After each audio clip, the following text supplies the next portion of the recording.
అందరికీ నమస్కారం. Welcome to this candid conversation. చిత్ర పరిశ్రమలో ముఖ్యంగా రంగస్థల నేపథ్యం నుంచి వచ్చిన వారంటే అపారమైన గౌరవం.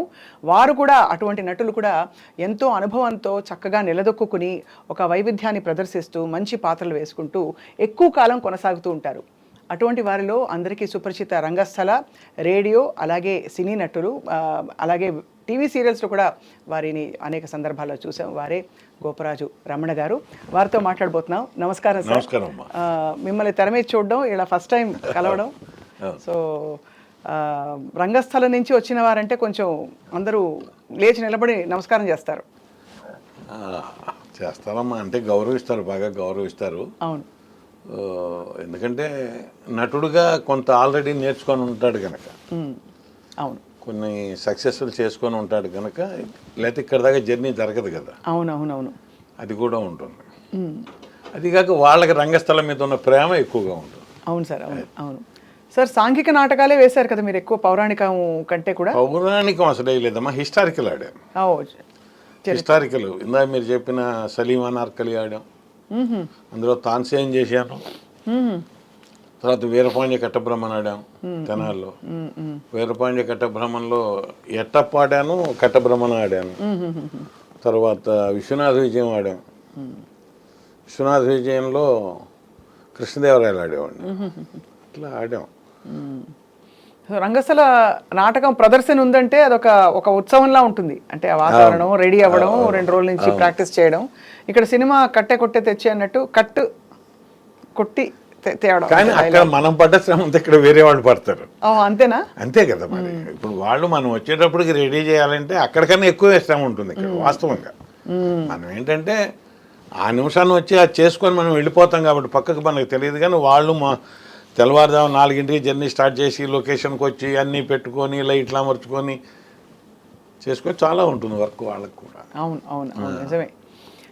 కళారంగంలోకి రావాలనే కోరిక మీకు చిన్నప్పటి నుంచి కలిగిందా? అంటే లేక చదువు పూర్తవుతున్న టైంలోనే యాదృచ్ఛికంగా మీరు అలా రావడం? చాలా మందికి ఇలాగే వింటూ ఉంటాం, ఏదో అక్కడికి వెళ్ళాను, నువ్వు ఉన్నావు కదా వేసే ఈ నాటకం అని అన్నారు, అలా మొదలైపోయిందని. మీకు ఎలా మొదలైంది సార్? అంటే ఇన్సిడెంట్ తేడా ఉండొచ్చు కానీ దరిదాపుగా అలాగే ఉంటుంది.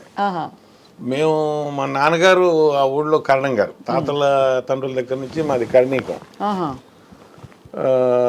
స్కూల్లో ఒకరోజు మా తెలుగు మాస్టర్ గారు అడిగారు, అరే నాటకంలో వేషం వేస్తావా అని. మనం లేచి నుంచోటంగా నేను సమాధానం చెప్పాల. మీ నాన్నగారిని అడగాల అన్నారు. నేను అడుగుతాలే అన్నారు. అని నా 6వ తరగతిలో అప్పుడు హైకోర్టు న్యాయమూర్తి ఆవులు సాంబశివరావు గారు నాటికి రాశారు, మానవుని అడుగుజాడల్లో అని. ఆ నాటికి మా చేత వేయించారు. అందులో విష్ణుమూర్తి వేషం చేశాను నేను.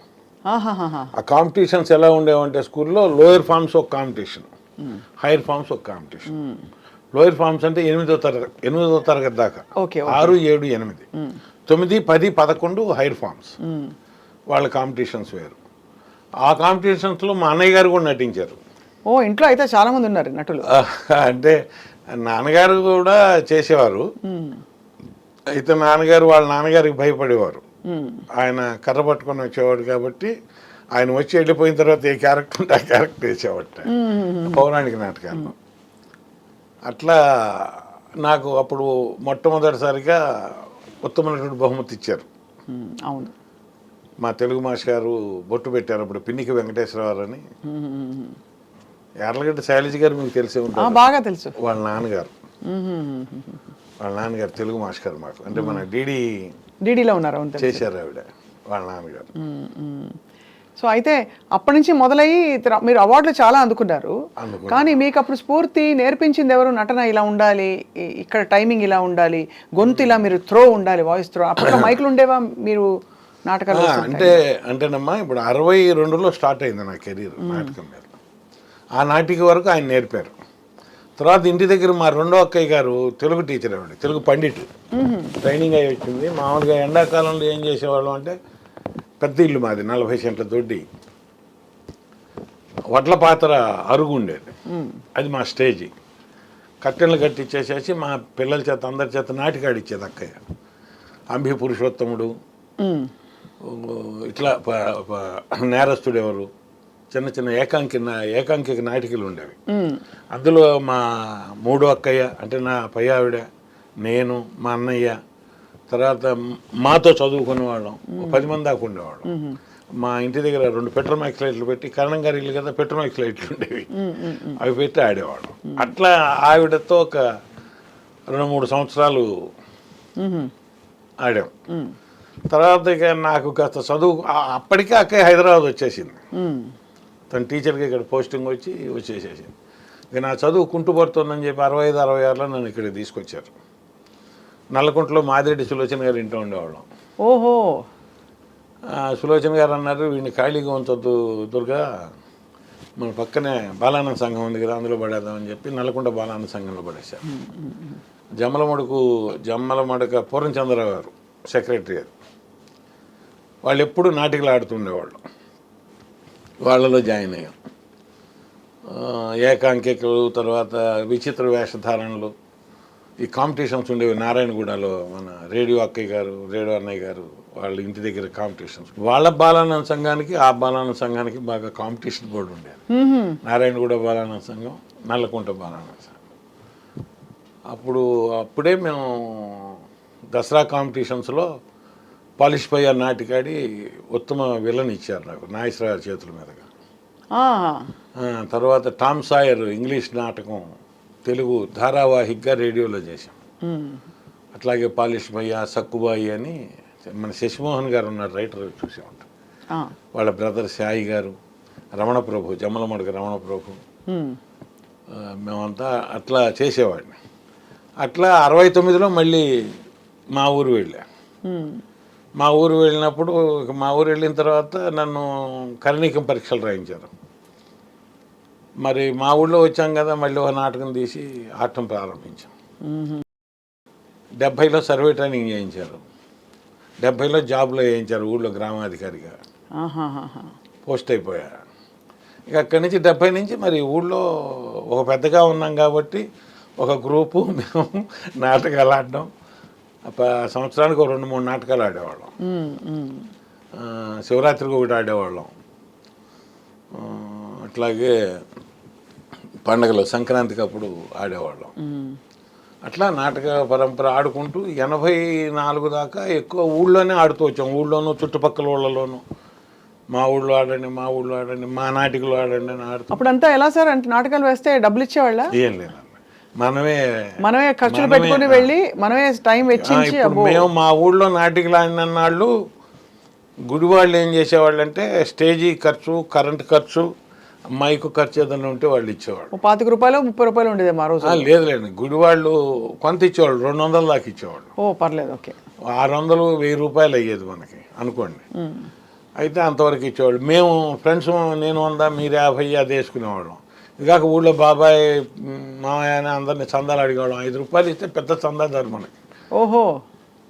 అట్లా ఒక 100-200 పోగు చేసేవాళ్ళం. ఇక ఆఖరికి ఇవ్వటానికి లేకపోతే ఉంగరాలు తాకట్టు పెట్టి కూడా డబ్బులు చెల్లించిన సందర్భాలు చాలా ఉన్నాయి. అంతేంటి సార్ పిచ్చి మీకు నాటకం అంటే? పిచ్చి కాదు, ముందు మాట పోద్ది కదమ్మా. ఓహో, అలా అంటారా? మనం సరదాగా సంతోషంగా వేయాలని వచ్చాం. మీరు ఇవ్వాలి, మీరు ఇవ్వలేకపోయారు. ఆయన దగ్గర వసూలు చేయాలి, ఆయన దగ్గర రాలా. ఇట్లా వసూలు కావాల్సినవి 200 ఆగిపోయినాయి. 200 ఇప్పుడు కట్టాలంటే మరి డబ్బులు కావాలి కదా. ఇప్పుడు వాళ్ళందరినీ పంపాలి కదా మనం. అవును, మరి పంపాలంటే డబ్బులు ఇవ్వాలి. అవును.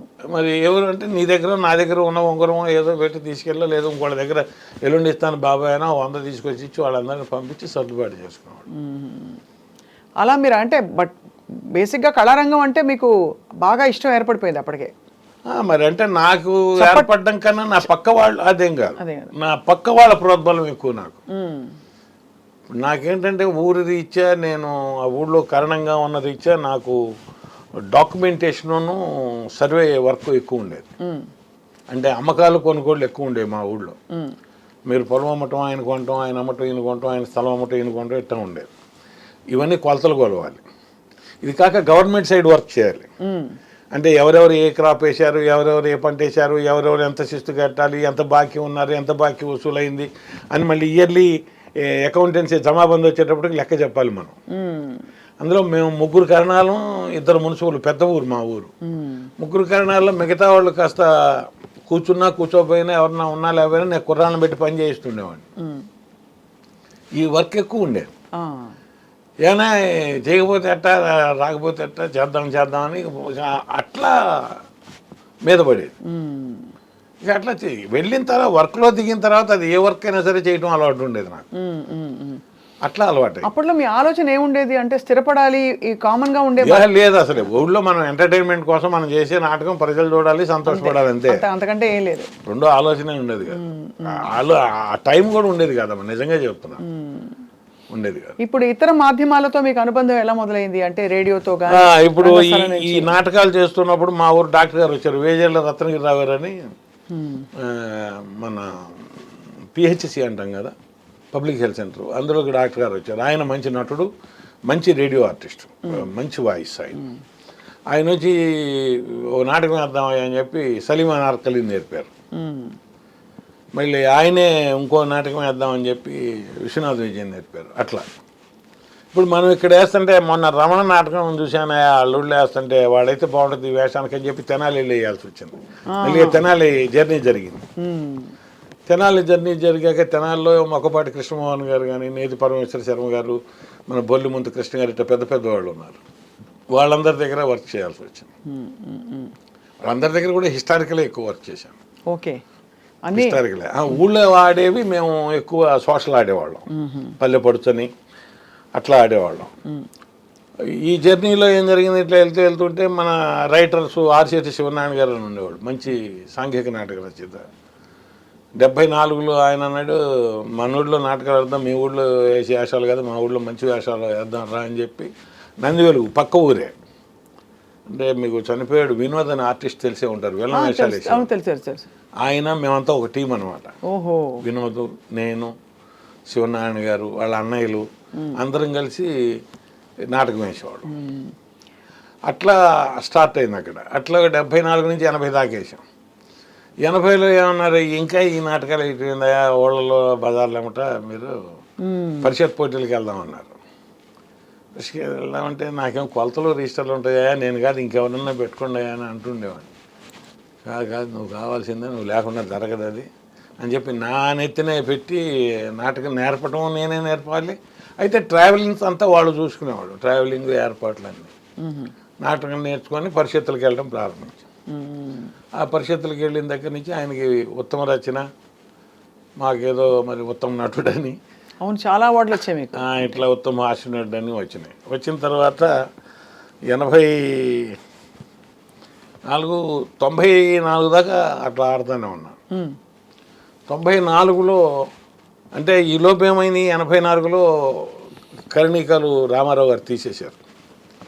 తీసేసినా కూడా మా వర్క్ మాకు ఉంటుంది, మా ప్రైవేట్ వర్క్ కదా ఇది. అమ్మకాలు, కొనుగోళ్ళు, రిజిస్ట్రేషన్స్ చేయటం, ఇదంతా మాది హెవీ వర్క్. ఊళ్ళో తీరుబడి ఉండేది కాదు. అప్పుడు కూడా ఎంటబడి రిహార్సల్ అని చెప్పి నాకెళ్ళి రిహార్సల్ చేసి ఇంటికి వచ్చి పడుకునేటప్పటికి 11 అయ్యేది నాకు నైట్. ఇప్పుడు 11 అంటే ఏమి లేదు, ఆ రోజుల్లో 11 అంటే చాలా లేట్. లాస్ట్ బస్ వెళ్ళిపోతుంది మాకు తెనాలి నుంచి, లాస్ట్ బస్ వెళ్ళిపోతుంది. 8:30-9కి పడుకోవడమే కదా అప్పుడు. 10కి లాస్ట్ బస్సు, అది అందుకోవాలి. అవును, లేకపోతే మళ్ళీ రాలేము, 6 కిలోమీటర్లు రావాలి. అందుకని అట్లా వస్తూనే చేసాము. చేస్తూ ఇక ఇట్లా 94లో ఏమైందంటే, ఆంధ్ర నాటక కళా పరిషత్ విజయవాడలో జరిగేటప్పుడు సుఖీభవ అనే నాటిక ఆడుతున్నాను. అందులో ఒక 65 ఏళ్ల వేషం నాకు చేస్తుంటే, అది మన ఒక ఆయన పెద్ద ఆయన చూశారు. ఎవరు చూస్తే ఎవరంటే ఆయన మన Usha Kiran movies executive producer Atluru Ramarao. నాకు తెలియదు ఆయన కార్డు ఇస్తే నేను ఆశ్చర్యపోయా, అయ్యో పలకరించలేకపోయాను నేను. వాళ్ళ సంస్థ నుంచి తర్వాత ఉత్తరం రాశారు, మీరు ఆడిన నాటికలో ఫలానా పాత్రధారి ఫోటోలు పంపండి, తర్వాత రండి. ఆడిషన్కి పిలిచారు. ఆడిషన్కి ఎప్పుడు వచ్చాము మేము, ఫిబ్రవరి 95 ఫిబ్రవరిలో వచ్చాం, ఫిబ్రవరి 27th. మేము 25th వచ్చాం. వచ్చినప్పుడు సుబ్రాయ శర్మ గారిని వాళ్ళు ఫాలో అవుతూ ఉండేవాడిని. ఆయన అప్పుడు ఒంటెత్తు పడి నాటకం ఆడేవారు. ఆయన ఎక్కడ ఆడినా నాటకం, అంటే విజయవాడ ఆడినా, గుంటూరు ఆడినా, దగ్గరలో ఎక్కడ ఆడుతున్నా వెళ్ళి చూసి పలకరించి గురుగారు అంటూ తిరిగేవాడిని. వచ్చి ఆయన ఒకటే నాకు బాగా తెలిసిన ఆయన ఫోన్ చేశాం, సార్ ఏం చేస్తున్నారని. నువ్వెందుకు వచ్చావు, ఎక్కడున్నావు ఏంటంటే ఇట్లా హోటల్లో ఉన్నాం సార్. ఎందుకు వచ్చావు అన్నాడు. అంటే ఈటీవీ వాళ్ళు పిలిస్తే వచ్చాం సార్ అన్నాడు. ఇవాళ ఖాళీయా అన్నారు. ఖాళీ సార్ అన్నాడు. వేషం చేస్తావా అన్నాడు. చేస్తాను సార్ అన్నాడు. మరి మీసం తీయాలరా అన్నాడు. తీస్తాను సార్ అన్నాడు. అయితే సరూర్ నగర్ వచ్చేసి అన్నారు. సరూర్ నగర్ వెళ్ళాను.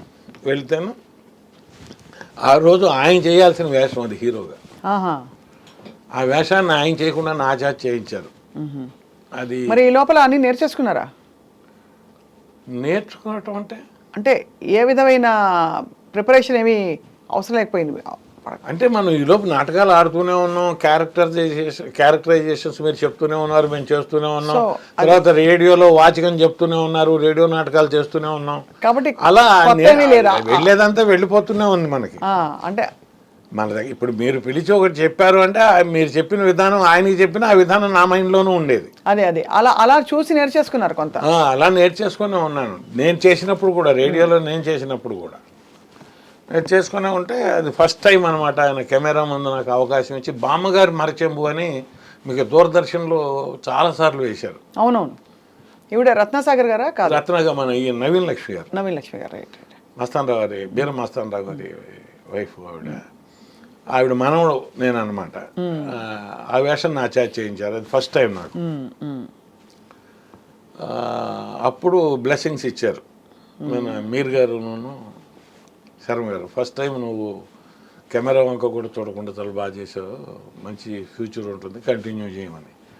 అప్పుడు నాకు ఆలోచన వచ్చింది. అప్పటిదాకా నాకు మనం వచ్చాము చేద్దాం అన్నారు, చేద్దాం అంతవరకు. చాలా వ్యత్యాసం ఉంటుంది కదా రంగస్థలానికి, టీవీకి, మళ్ళీ సినిమాకి. సో ఆ మెళకువలు ఎలా నేర్చుకున్నారు? ఇక్కడైతే మీకు ఫ్రీ హ్యాండ్ ఉంటుంది. అదే అడిగారు నన్ను, బోలెడంతా అదే అడిగారు. నువ్వు ఇది ఫస్ట్ టైం అంటే మీరు గారు నమ్మలా. నేను నమ్మను అన్నారు. లేదు సార్ ఇదే ఫస్ట్ టైం, నేను కెమెరా ముందు ఎప్పుడు చేయలేదంటే. కెమెరా ముందు ఎప్పుడు చూడకుండా చేయటం అనేది జరగని పని, నువ్వు చూడకుండా ఎట్లా చేసావు అంటే నేను చెప్పాను, నేను చిన్నప్పటి నుంచి సినిమా రంగం చదువుతాను సార్. పుస్తకం మా ఇంట్లో ఉండేది. అందులో ఆర్టిస్టుల అనుభవాలు, దర్శకుల అనుభవాలు ఒక వ్యాసాలు పడుతుండేవి భరద్వాజ్ గారి. ఆ వ్యాసాల్లో తెలియక కెమెరా వంక చూశాడు, కట్ చెప్పారు, కెమెరా వంక చూడకూడదని చెప్పారు. ఇట్లాంటివన్నీ చదివి అవి మా ఇంట్లో ఉన్నాయి. అంతే తప్ప వేరే ఎక్కడ చేయలేదన్న. వెరీ గుడ్, నీకు మంచి ఫ్యూచర్ ఉంటుంది, నువ్వు కంటిన్యూ చేయి, వదిలిపెట్టుకోక అన్నాడు ఆయన. సరే అన్న తర్వాత వాళ్ళ దగ్గరికి వెళ్ళాం కదా, 27 ఈటీవీకి వెళ్ళాం కదా, వాళ్ళు బాగా ప్రోత్సహించారు, వేషం ఇచ్చి. అప్పటి నుంచి దరిదాపుగా నన్ను ఒక 16 సంవత్సరాలు పోషించారు టీవీ, ఈటీవీ 2009 దాకా. 2009 తర్వాత మన జీటీవీలో చిన్న కోడలు చేయాల్సి వచ్చింది. చిన్న కోడలు తర్వాత అట్లా సీరియల్స్ చేస్తూనే వచ్చాను. అది చేశాక ఇది ఎలా అనిపించింది సార్? అంటే అక్కడ కష్టం ఎక్కువ, ఫలితం అంటే మనకి జేబులు నిండవు నాటకంలో, కానీ అక్కడ తృప్తి కూడా బాగుంటుంది. ఒకలాంటి తృప్తి అంటే మీరు నిరూపించుకోవడానికి ఒక అవకాశం ఉంటుంది. ఇక్కడ ఒక డైలాగ్ అదేంటమ్మా అలా చేసావు, కట్ అయిపోయింది. అవును.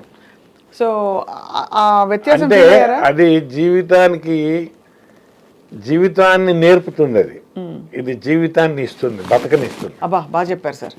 ఆ జీవితాన్ని నేర్పుతుంది, జీవితాన్ని ఇస్తుంది. ఇది అంతవరకు మీకు అంటే ఈ భుక్తి పోరాటాలు ఏమీ లేవా? భుక్తి ఏముంది, రేడియో నాటకం అంటే నాకు మామూలు జాబ్లో నేను డాక్యుమెంట్ రాసుకునేవాడిని. ఈ లోపు ఏమైంది, నాకు గవర్నమెంట్ సర్వీస్లో జాబ్ వచ్చింది. గవర్నమెంట్ సర్వీస్లో చేరా 95 వీళ్ళు వచ్చేటప్పుడు నేను సెలవు పెట్టుకొని వచ్చా రెవెన్యూ డిపార్ట్మెంట్ నుంచి. ఈటీవీ వాళ్ళు పిలిపించినప్పుడు నేను సెలవు పెట్టుకొని వచ్చా. సెలవు పెట్టుకొని వచ్చిన తర్వాత ఇక్కడికి వచ్చిన తర్వాత నాకు పర్మిషన్ ఇచ్చారు, గవర్నమెంట్ పర్మిషన్ ఇచ్చారు. అప్పుడు ఆ పర్మిషన్ మీద చేసుకుంటూ ఉండేవాడిని. ఇప్పుడు మన గవర్నమెంట్ నాటకాలు కూడా చేసి ఇక్కడికి వచ్చిన తర్వాత నాకు ఎక్కువ ఉపయోగపడింది ఏంటంటే మన రమణాచారి గారు వాళ్ళు రసరంజని సంస్థ ఉంది కదా, అవునవును, రసరంజని సంస్థలో నన్ను ఇన్వాల్వ్ చేయించి నా చేత మంచి మంచి నాటకాలు ఆడించారు. ఇక్కడ కూడా ఎక్కువ విద్య నేర్చుకున్నా. అన్ని చోట్ల నేను దరిదాపుగా నాటకాలకు నేను నేర్చుకున్నటువంటి దర్శకులు ఒక 60 మంది ఉంటారు నేను ఆడుకుంటూ వచ్చిన క్రమంలో. ఇప్పుడు మీరు నేర్పిన దాంట్లో ఎన్నో కొన్ని మెళకువలు ఉంటాయి కదా, అట్లా నేర్చుకుంటూ వచ్చినాయి ఒక 60 మంది దగ్గర నేర్చుకున్నా. ఇక్కడికి వచ్చాక నేను జాబ్ చేస్తూ ఉండగా కల్చరల్ యాక్టివిటీస్లో పాల్గొనడానికి పర్మిషన్ ఇప్పించి నాకు రసరంజన్లో నాకు మంచి మంచి అవకాశాలు ఇప్పించారు. ఆ విషయంలో రమణాచారి గారికి ఎప్పుడు నేను మా అబ్బాయి విజయ్ కూడా. ఆయన కూడా నాటకాలు వేస్తారా? మేమిద్దరం కూడా కలిసి ఆడాము ఎక్కువ తర్వాత. అంటే మీ నుంచే ఆబ్వియస్లీ మీ అబ్బాయికి అంటే ఏమైందంటే ఇప్పుడు ఇక్కడికి వచ్చాను, నాటకాలు చేస్తున్నాను. రసరంజన్లో మన కల్చర్ డిపార్ట్మెంట్ వాళ్ళు పెట్టినటువంటి నాటకాలన్నిట్లోనూ నన్ను పార్టిసిపేట్ చేసేవాళ్ళు. ఒక మంచి వేషం, ఒక మెయిన్ వేషం. అట్లాగే మన డిఎస్ఎన్ మూర్తి గారు, డాక్టర్ ఎంఎన్ శర్మ గారు, చేట్ల శ్రీరాములు గారు, దుగ్గిరాల సోమేశ్వరరావు గారు, వీళ్ళందరి దగ్గర పెద్ద పెద్ద వాళ్ళందరికీ, నారాయణ గారు, బి నారాయణ గారు అని ఉండే, వాళ్ళందరి దగ్గర నేను వర్క్ చేశాను. వాళ్ళందరితో చేసినప్పుడు ఏంటంటే ఒక పేరెన్నికి కన్న నాటకంలో ఒక ప్రముఖ పాత్ర నా చేత చేయించేవాడు. అలా చేసుకుంటూ వచ్చాను. ఈ వచ్చిన క్రమంలో మొదటి నుంచి నేను అక్కడ నాటకాలు పరిషత్తులకు వెళ్ళేటప్పుడు కూడా మరి నేను జాబ్లో ఉండేవాడిని కదా, ఈ వర్క్ అంతా మా చిన్నబ్బాయి చూసేవాడు. చిన్నబ్బాయి అంటే ఇప్పుడు ఆ అమ్మాయిని తీసుకురావాలి, అమ్మాయిని మళ్ళీ పంపించాలి, అమ్మాయి భోజనం చూడాలి, ఇంట్లోనే ఉండేవాడు. మా ఇంట్లోనే మా మిస్సెస్ను వాడు చూసేవాడు. మరి అట్లా వాడు ఎక్కువ ఇంటర్మీడియట్తో ఆగిపోయాడు. వాడు చదవకుండా వాడు ఒక వేషం వేసేవాడు, వాడు క్యారెక్టర్ చేసేవాడు. అలా వస్తూ నేనేం చేశాను అంటే 2008లో మేము 90లో పెట్టుకున్న సంస్థ శ్రీ సాయి ఆర్ట్స్ కొలకలూరు అని. ఇక అది వాడిని ఎత్తిన పెట్టాను. 2008 నుంచి వాడే డైరెక్ట్ చేసుకుంటూ వచ్చాడు. వాడి దర్శకత్వంలోనే దాదాపు 15 నాటికలు దాకా ఆడాను నేను. 10-12 నాటికలు ఆడాను. నాకు వాడి దర్శకత్వంలోనే నంది అవార్డు తీసుకున్నాను. వాడి దర్శకత్వంలోనే నేను నంది అవార్డు తీసుకున్నాను. అంతకుముందు తీసుకోవాలి నేను. అట్లా వాడేంటంటే వాడికి తెలిసింది నాటకం, ఇక రెండో తెలియదు వాడికి. ఇప్పుడు నేనన్నా అంటే ఇటు వృత్తిపరంగా అకౌంట్స్ తెలుసు నాకు, లేదా సర్వే తెలుసు, డాక్యుమెంటేషన్ తెలుసు, ఇలా చెప్పగలుగుతాం. వాడికి నాటకం తప్ప ఇంకేం తెలియదు. ఏమి తెలియదు. చాలా విశేషం సార్ మీరు ప్రోత్సహించడం కూడా. ఎందుకంటే పిల్లలు స్థిరపడిపోవాలి, ముందు ఒక డిగ్రీ వచ్చేయాలి అర్జెంటుగా. ఎక్కువ కాలాన్ని నువ్వు వెచ్చించి నేర్చుకున్నది నా పక్కన అది ఒకటే. అవును. పెద్ద అబ్బాయి ఏం చేశాడు, ఈ తాతల తండ్రుల నుంచి వస్తున్న వృత్తి చేస్తానన్నాడు. అవును, ప్రైవేట్గా చేసుకోవచ్చు కదా, నేను ఇదే చేస్తాన్నాడు. డాక్యుమెంటేషన్ సర్వే వాడు ఉండిపోయాడు ఊళ్ళో. మేమిద్దరం హైదరాబాద్ వచ్చాం. వీడు ఇది నేర్చుకున్నాడు నాతో తిరుగుతూ. మన సోమేశ్వరరావు గారి దగ్గర పనిచేశాడు వాడు, శర్మ గారి దగ్గర, డేసన్ గారి దగ్గర, వీళ్ళందరి దగ్గర ఏవో నాటికల్లో వేషాలు వేస్తూ వచ్చేవాడు. తర్వాత మన కోట్ల హనుమంతరావు గారితో మాయాబజార్ అని ఈటీవీ 2 అది వచ్చేది. అవునవును, అందులో ఎక్కువ ఎపిసోడ్స్ చేశాడు వాడు. అట్లా ఇక అదే వాడి వృత్తి అయింది. ఆ వచ్చే క్రమంలో వాడి నాటికలు ఎక్కువగా వర్క్ చేశాను నేను. వాడికి దరిదాపుగా 13 నందులు వచ్చినాయి అనుకుంటా. 13 ఉన్నాయి నందులు, నాకు ఒక్కటే ఉంది. తండ్రి అయితే మురిసిపోతుంటారు మీ అబ్బాయిని చూసి మీరు. మురిసిపోయేది ఏమన్నా, బ్రతుకు తెరువు ఉంటే చాలండి. అంటే నేను అదే ఇందాక నుంచి నేను ఏది తెలుసుకునే ప్రయత్నం చేస్తాను అంటే బ్రతుకు తెరువే అందరి మధ్యతరగతి కుటుంబాలు అంతే, దాని మీదే బతికాడు వాడు. వాస్తవంగా ఇప్పుడు ఒక నాటికి తీసేవాడు, 70 ప్రదర్శనలు ఆడేవాళ్ళం ఇద్దరం కలిసి. ప్రదర్శనకి 1000-1500, 2000, 1000-1500, 2000 మిగిలేవి. అదే వాడి సంసారం. నన్ను ఎప్పుడు వాడు పాపం డబ్బులు అడగలేదు. దాంతోనే వాడేమన్నా అంటే ఇక్కడ ఉంటే నాకు ఖర్చు ఎక్కువ పెరుగుతుందని చెప్పి ఊళ్ళోనే సెటిల్ అయ్యాం అందరం. అక్కడే ఇల్లు కట్టుకున్నాం, అక్కడే వస్తూ పోతుండేవారా? ఇప్పటికీ వచ్చిపోతాడు. ఓహోహో. ఇప్పుడు సంక్రాంతికి వస్తున్న సినిమా చూసే ఉంటారు మీరు. అందులో చేశాడు, చాలా హిట్ అయిన సినిమా. అవును, అందులో ప్రెసిడెంట్ గా చేశాడు. అట్లా కానీ సినిమా ఇండస్ట్రీ మిమ్మల్ని గుర్తించడమో, గుర్తుపట్టడమో, లేకపోతే మిమ్మల్ని వెంటనే తీసుకురావడంలో ఆలస్యం ఎందుకు జరిగింది? అంటే మనం కూడా అప్రోచ్ అవ్వాలి కదా, మనం అవ్వలేదు కదా. ఇప్పుడు వాళ్ళు చూసినప్పుడు మనల్ని పిలిచారు, వాళ్ళకి నచ్చి. ముందు నుంచి మనం అప్రోచ్ అయి ఉంటే మరి పిలిచేవాళ్ళే మనకి తెలియదు. మనం అప్రోచ్ అవ్వలేదు. మన పని మనం చేసుకుంటూ మన నాటకాలు మనం ఆడుకుంటూ ఉన్నాం. ఇప్పుడు మా చిన్నబ్బాయికి కూడా పాపం అనిల్ రావిపూడి గారు 2 సినిమాల్లోనూ వేషాలు ఇచ్చి మంచి వాడు పికప్ అవడానికి ఒక మంచి ఊతం ఇచ్చారు ఆయన బ్రతుకు తెరువుకి. లేకపోతే ఎక్కడొచ్చేది? కరెక్ట్, అంతే కదా. F3లో చేశాడు. అవును. మళ్ళీ ఇప్పుడు సంక్రాంతికి వస్తున్నాలో చేశాడు. 2 వేషాలు కూడా ప్రేక్షకులు బాగా ఎంజాయ్ చేస్తారు. కరెక్ట్. అవును అవును అవును.